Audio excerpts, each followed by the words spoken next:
అందరికీ నమస్కారం. పోయిన భాగంలో మనం లలితా త్రిశతి నామాలలోని 128వ నామం యొక్క అర్థాన్ని తెలుసుకున్నాం. ఈ భాగంలో 129వ భాగం యొక్క అర్థాన్ని తెలుసుకుందాం. అస్మద్గురు దివ్య చరణారవిందాభ్యాం నమో నమః.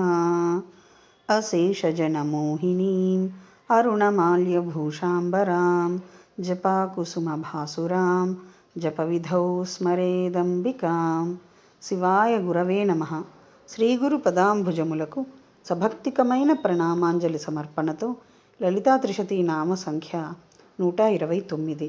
ఓం సర్వాణవద్యాయై నమః. ఓం సర్వాణవద్య. ఇది 5 అక్షరముల నామము.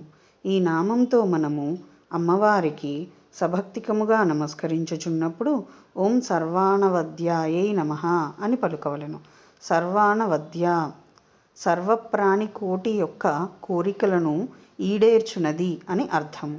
సమస్త జ్ఞాన ఐశ్వర్యాది గుణముల చేత దోషరహిత కాన పరమేశ్వరి పరాభట్టారిక శ్రీ లలితా మహాత్రిపుర సుందరి జగన్మాత సర్వాణవద్య అనబడును. అవిద్య అనగా విద్యారహిత జ్ఞానరహితమైన జడ ప్రకృతి బాధింపబడునది, నశించునది అగుట చేత అది మిథ్యాస్వరూపిణి. పరమేశ్వరి తద్విలక్షణమైన సత్యజ్ఞానానంద స్వరూపము కలది అగుట చేత అవిద్య అనబడును.